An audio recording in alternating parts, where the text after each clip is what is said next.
रामगढ़ की इस पावन धरा पर उपस्थित इन दोनों विधानसभा क्षेत्रों से जुड़े हुए मेरे सभी उपस्थित बहनों और भाइयों, मैं मर्यादा पुरुषोत्तम प्रभु श्री राम की पावन धरा अयोध्या धाम की धरती उत्तर प्रदेश से आपके बीच आया हूं।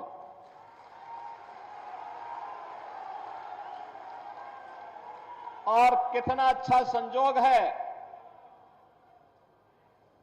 अयोध्या धाम में प्रभु राम पैदा हुए और राम के नाम पे रामगढ़ जम्मू के अंदर बना है।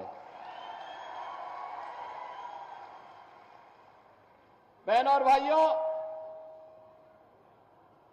1947 में देश आजाद हुआ।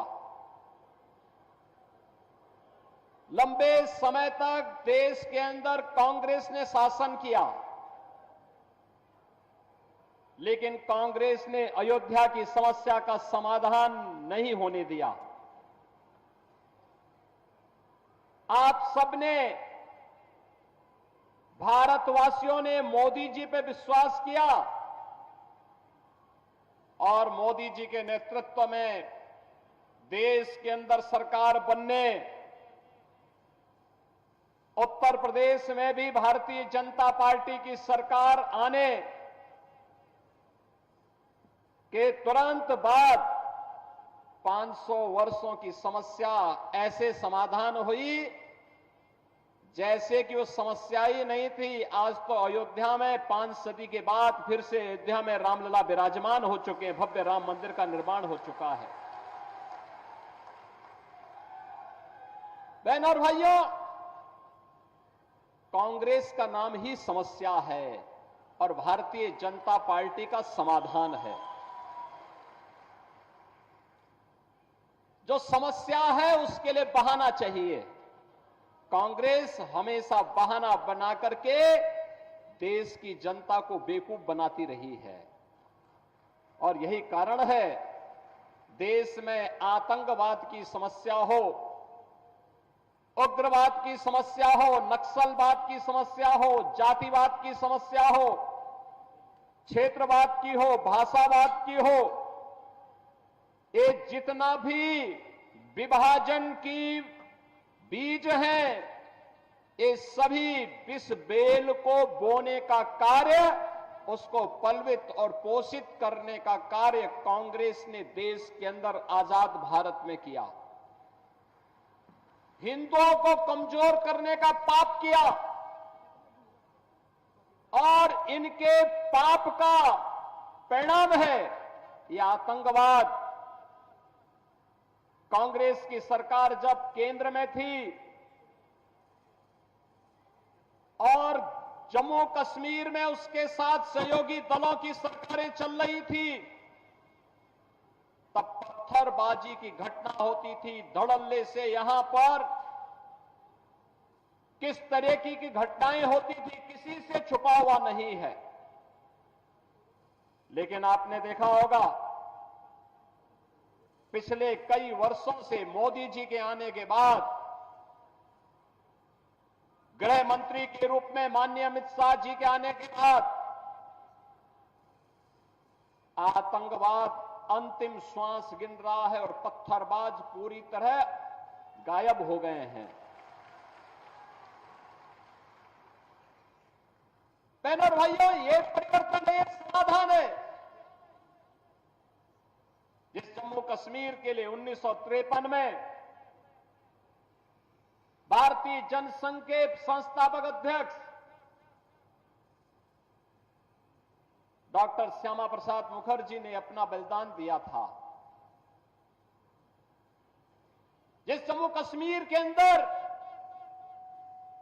उन्होंने एक नारा दिया था पूरे देशवासियों के लिए, वह नारा था, एक देश में 2 प्रधान, 2 विधान, 2 निशान नहीं चलेंगे, नहीं चलेंगे। भारतीय जनता पार्टी का एक एक कार्यकर्ता भारत माता का हर सच्चा सपूत इसके लिए लड़ता रहा, कार्य करता रहा।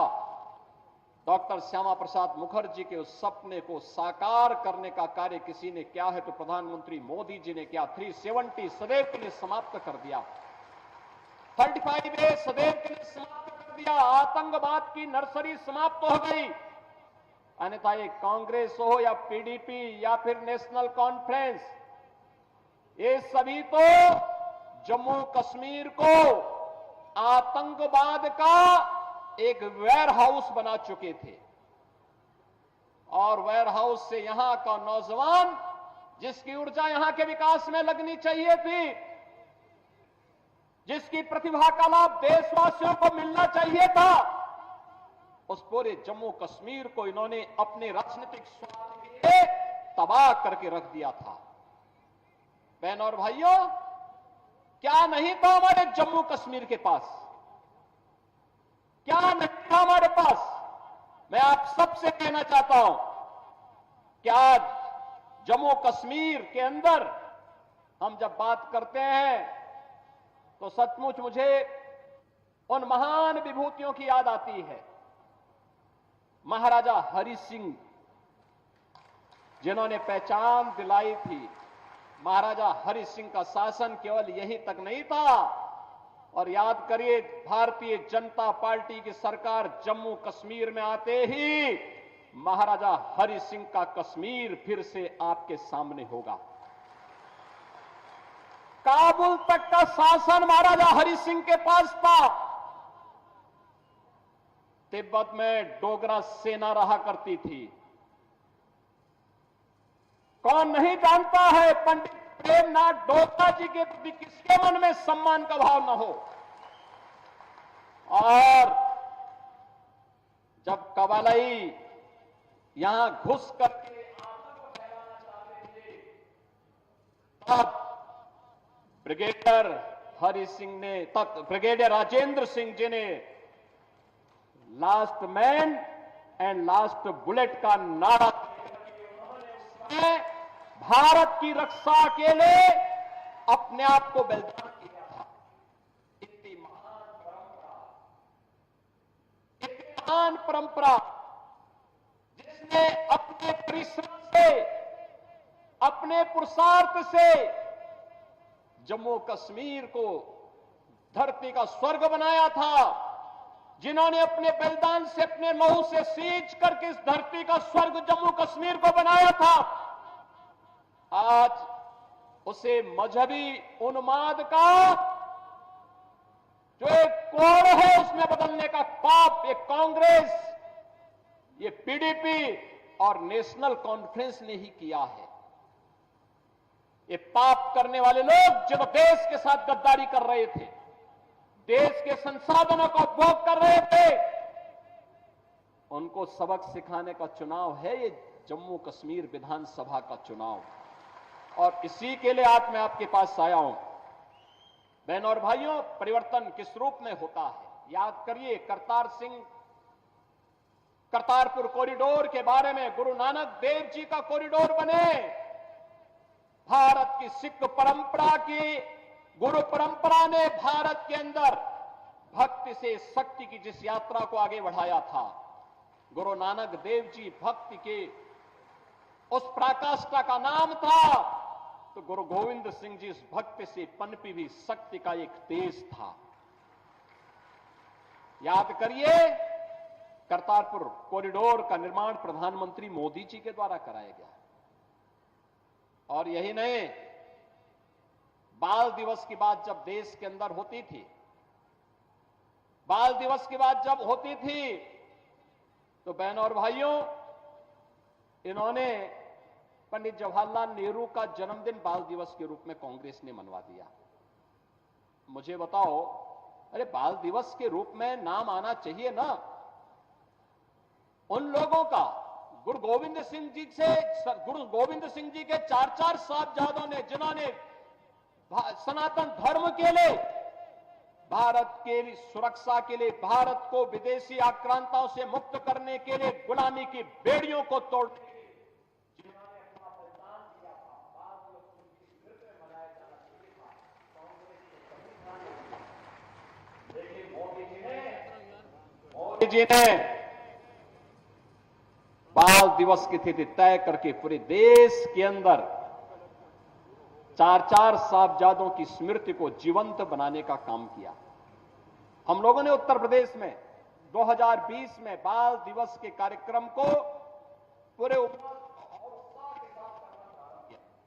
उत्तर प्रदेश मुख्यमंत्री आवास में एक आयोजन होता है और वह आयोजन बाल दिवस का होता है, जिसमें गुरु गोविंद सिंह जी महाराज के 4 साहिबजादों की स्मृति को हम समर्पित उस बाल दिवस के कार्यक्रम को हम आयोजित करते हैं। बाकी वहां पर अन्य सभी कार्यक्रमों को स्थगित कर दिया।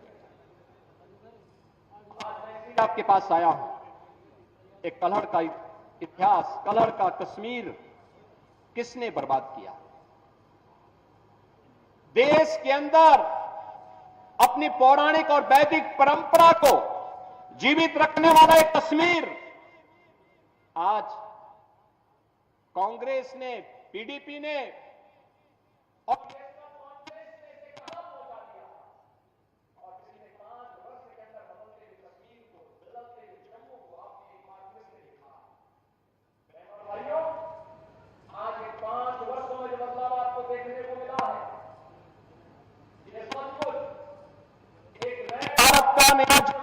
है जो आज टूरिज्म स्टेट में होकर टूरिज्म का एक बेहतरीन डेस्टिनेशन के रूप में देश और दुनिया को आकर्षित करता है। याद करते उनके समय में भारत के आन मान और शान के तिरंगा को फहराने के लिए हार लगानी पड़ती थी कांग्रेस के समय में या पीडीपी या फिर नेशनल कॉन्फ्रेंस के समय में। लेकिन आज जम्मू कश्मीर के अंदर G20 के समिट होते हैं, दुनिया आकर के देखती है जम्मू कश्मीर के अंदर की टूरिज्म के डेस्टिनेशन के साथ साथ एक अंतर्राष्ट्रीय स्तर का समिट यहां पर पूरी दुनिया को अपनी ओर आकर्षित करता है। बहनों और भाइयों, एक लंबी परंपरा अमरनाथ की यात्रा इस बार हम देख रहे थे। पहले धमकी आती थी कि अमरनाथ की यात्रा नहीं होने देंगे, पहले धमकी आती थी उनके समय में और वे लोग सहम जाते थे, और अब तो पूरा देश और पूरी दुनिया बाबा बर्फानी के दर्शन करने के लिए अमरनाथ की यात्रा में आता है। धूम धड़ाके के साथ आता है, धूम धड़ाके के साथ जम्मू कश्मीर की सुगंध को लेकर के पूरी दुनिया के अंदर पहुंचाने का काम करता है। माता वैष्णो देवी का दर्शन करने के लिए पूरा भारत आता है, पूरी दुनिया के सनातन हिंदू धर्मावलंबी आते हैं, पूरी श्रद्धा भाव के साथ यहां आते हैं। ये कांग्रेस के लोग, ये नेशनल कॉन्फ्रेंस और ये पीडीपी के लोग, ये राजनीतिक पार्टी नहीं बल्कि प्राइवेट लिमिटेड कंपनियां हैं। प्राइवेट लिमिटेड कंपनियां निवेश करें और उसके माध्यम से उद्योग धंधे चलाएं तो ठीक बात है, लेकिन राजनीति में प्राइवेट लिमिटेड कंपनियां बंद होनी चाहिए, क्योंकि ये राजसत्ता को अपनी बपौती मान करके आम जनता का शोषण करते हैं। और यही तो कार्य ये तीनों दल जम्मू कश्मीर के अंदर करते रहे। इन्होंने यहां दलितों को आरक्षण नहीं देने दिया, इन्होंने यहां पकड़वालों को आरक्षण नहीं देने दिया, इन्होंने यहां पहाड़ियों को आरक्षण नहीं देने दिया, इन्होंने यहां पर मुख्य धारा के साथ यहां से जुड़ी हुई जातियों को जोड़ने के लिए कोई सार्थक प्रयास नहीं किया, बल्कि 1947 में पाकिस्तान से जो लोग, जिनकी संपत्ति वहां छीन ली गई थी, जो लोग भारत के अंदर आए थे, इनको भी उन्होंने नागरिकता नहीं देने दी। और जब मोदी जी ने और अमित शाह जी ने जब इसके लिए कदम उठाया, सिटीजनशिप अमेंडमेंट एक्ट बना करके उसको प्रभावी ढंग से लागू किया, तो उसका विरोध ये सभी दल करते हुए दिखाई दे रहे थे। बहनों और भाइयों, 1990 के दशक कांग्रेस के पाप, नेशनल कॉन्फ्रेंस और पीडीपी के पाप की पराकाष्ठा को भी हमने देखा है। पूरी दुनिया ने देखा है कैसे कश्मीरी पंडितों के साथ बर्बर अत्याचार हुए थे। मानवता का इतना बीभत्स पाप उस समय हुआ था, उनके प्रति सहानुभूति व्यक्त करने की बजाय उन दहशतगर्दियों के साथ ये सभी दल खड़े हुए थे। केवल भारतीय जनता पार्टी उस समय उन पीड़ित कश्मीरी पंडितों के साथ खड़ी थी। और मैं आज फिर आपसे कहने के लिए आया हूं, भारतीय जनता पार्टी समाधान का नाम है। जो भारतीय जनता पार्टी कहती है वह करके दिखाती है, और भारतीय जनता पार्टी ने मोदी जी के नेतृत्व में जो कहा सो करके दिखाया है। आज जम्मू कश्मीर में टूरिज्म का बेहतरीन डेस्टिनेशन है, आज बेहतरीन कनेक्टिविटी है, आज यहां पे वर्ल्ड क्लास इंस्टीट्यूशन स्थापित हो रहे हैं। कहीं एम्स है, कहीं आईआईटी है, कहीं आईआईएम है, कहीं सेंट्रल यूनिवर्सिटी है, और यहां पे इन्वेस्टमेंट के लिए भी एक नई धरातल के रूप में, एक नई धरती के रूप में जम्मू कश्मीर यहां के रोजगार के साथ, स्वतः रोजगार के साथ जोड़ते हुए अब तो बिना भेदभाव के शासन की योजना का लाभ भी जम्मू कश्मीर के अंदर मिल रहा है। आप अनुमान करिए, लगभग 2.25 लाख गरीबों को प्रधानमंत्री आवास योजना में एक आवास उपलब्ध हुआ है। पहले पैसा कहां जाता था? ये तीनों परिवार चट कर जाते थे, और फिर इसीलिए तो इनके साल भर में 8 महीने इनके इंग्लैंड में व्यतीत होते थे, यूरोप में घूमते थे लोग। जम्मू कश्मीर की जनता तबाह होती थी, अभाव में ग्रसित थी, और ये लोग यहां के पैसे को लूट करके ऐशो आराम की जिंदगी यूरोप में और इंग्लैंड के अंदर व्यतीत करते थे। बहनों और भाइयों, आज यहां पे फ्री में राशन का लाभ प्राप्त हो रहा है, आयुष्मान कार्ड की सुविधा उपलब्ध हो रही है, बेहतरीन कनेक्टिविटी के साथ हर घर नल की योजना को आगे बढ़ाने का कार्य हो रहा है। यहां पर जो अनेक कार्यक्रम हुए हैं, ये सभी आज नए जम्मू कश्मीर की स्थिति को आप सबके सामने प्रस्तुत करती है। और इसलिए बहनों और भाइयों, जब हम जम्मू कश्मीर की विधानसभा चुनाव की दृष्टि से आज यहां पर एकत्र हुए हैं, यहां पे 2 चरणों के चुनाव संपन्न हो चुके हैं, मैं आप सबसे इसी बारे में कहना चाहता हूं। याद रखना, जम्मू कश्मीर यहां पर चुनाव के माध्यम से दुनिया के अंदर जो संदेश गया है, जो ये लोग कभी राहुल गांधी के रूप में, कभी किसी अन्य रूप में जम्मू कश्मीर के बारे में, भारत के बारे में दुनिया के अंदर दुष्प्रचार करते थे, उसका जवाब जम्मू कश्मीर विधानसभा का चुनाव दे रहा है। भारी संख्या में मतदाताओं का मतदान के लिए उमड़ना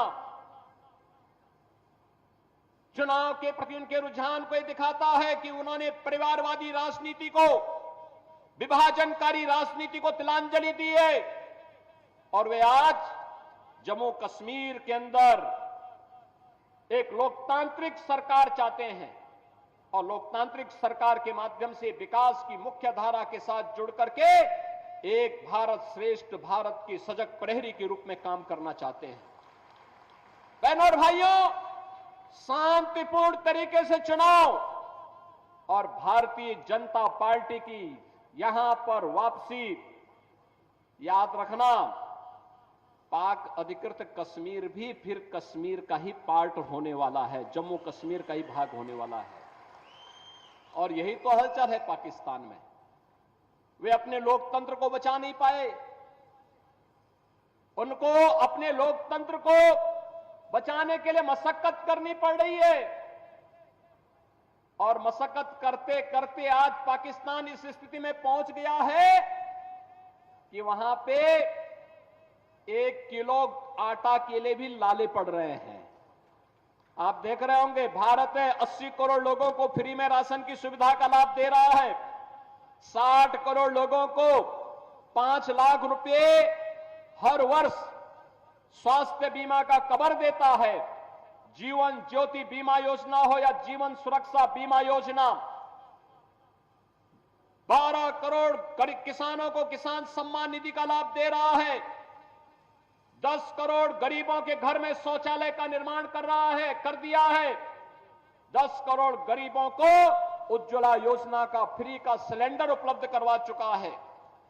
एक तरफ भारत है और दूसरी तरफ पाकिस्तान है, रोटी के लाले पड़ रहे हैं। स्वाभाविक रूप से भिखमंगा पाकिस्तान आज अपने आप को नहीं संभाल पा रहा है। कहीं पर पाक अधिकृत कश्मीर उससे अलग होने की आवाज उठा रहा है। वो कह रहा है कि हमें भी तो अधिकार था जम्मू कश्मीर के चुनाव में भाग लेने का, और जम्मू कश्मीर के चुनाव के साथ पाक अधिकृत कश्मीर में भी, मुर्शिदाबाद में भी अगर चुनाव होता ना तो और अच्छा संदेश जाता। लेकिन संदेश आपको देना है इस चुनाव के माध्यम से। दूसरी तरफ बलूचिस्तान अलग से कह रहा है, वो कह रहा है कि पाकिस्तान से हमारी केमिस्ट्री तो मिलती ही नहीं है, हमारी केमिस्ट्री उससे मिलती ही नहीं है, क्योंकि पाकिस्तान तो मानवता का दुश्मन है। ये मानवता का एक कैंसर है। इस कैंसर से दुनिया को मुक्ति मिलनी ही चाहिए, और उस मुक्ति के लिए हम सब आपके पास आए हैं कहने के लिए। बहनों और भाइयों, जब हम आपके पास यहां पर आए हैं, मैं केवल आपके माध्यम से कांग्रेस के नेता श्री राहुल गांधी से कुछ प्रश्न करना चाहता हूं।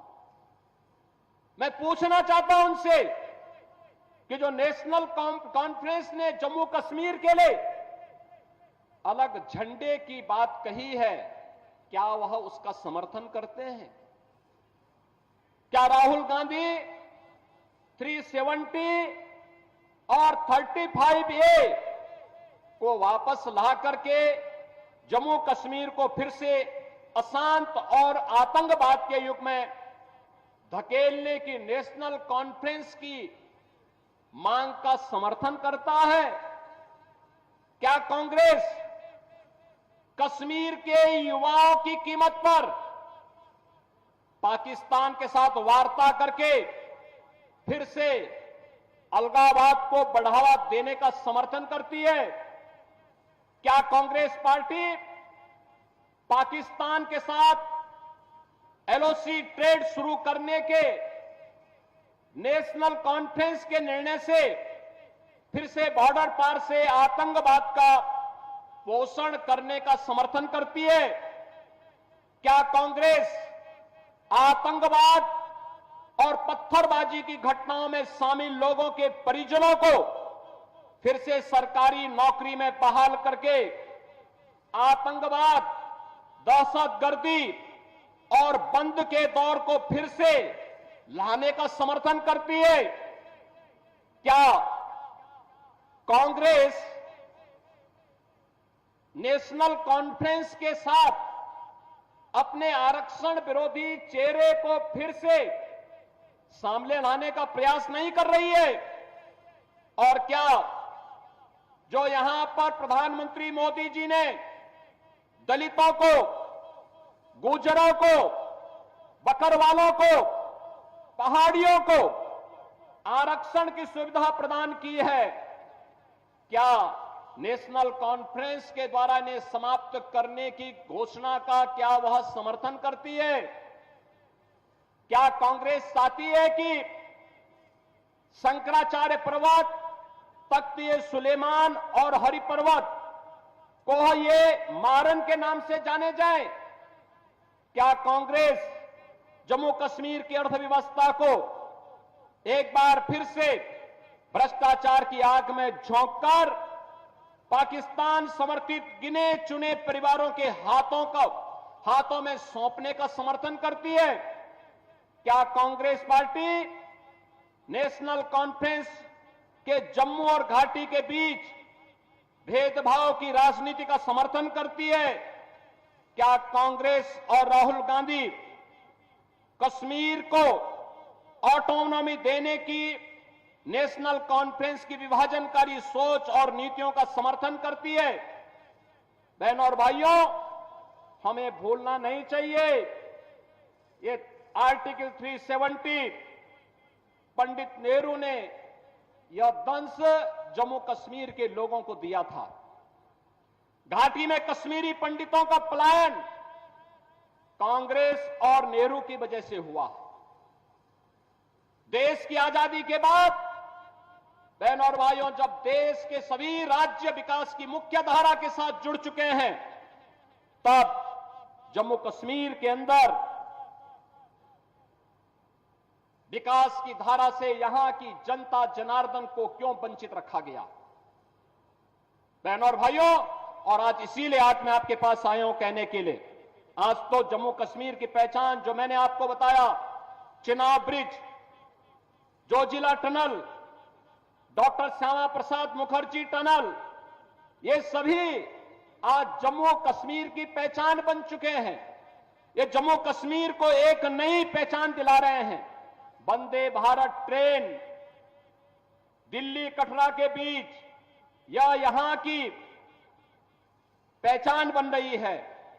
और जम्मू कश्मीर के अंदर आज जिस प्रकार की एक नई स्थिति पैदा हुई है, मैंने अपने भाषण के शुरुआती दौर में कहा कि बहनों और भाइयों, मैं मर्यादा पुरुषोत्तम प्रभु श्री राम की पावन धरा उत्तर प्रदेश की धरती से यहां पे आया हूं। अयोध्या में रामलला का भव्य मंदिर बना, 5 सदी के बाद रामलला का विराजमान हुआ। कारण था बीजेपी के कारण, मोदी जी के कारण। और याद रखना, अयोध्या का इंटरनेशनल एयरपोर्ट का नामकरण भी महर्षि वाल्मीकि के कारण, वाल्मीकि के नाम पर हुआ है। ये भारतीय जनता पार्टी है। आज अयोध्या धाम में आप जाएंगे, आपको 4 लेन की कनेक्टिविटी मिलेगी, बेहतरीन सुविधाएं मिलेंगी, रेलवे की, सड़क की, एयर कनेक्टिविटी की। ये विकास, सुरक्षा, रोजगार, ये केवल और केवल भारतीय जनता पार्टी दे सकती है। जम्मू कश्मीर आज इन आकांक्षाओं को लेकर के आगे बढ़े, और इन आकांक्षाओं का प्रतीक देश के अंदर केवल मोदी जी हैं, केवल भारतीय जनता पार्टी है, केवल भारतीय जनता पार्टी है। और भारतीय जनता पार्टी के विकास, सुरक्षा और सम्मान के इस अभियान को आगे बढ़ाने के लिए जम्मू कश्मीर को अब चूकना नहीं चाहिए।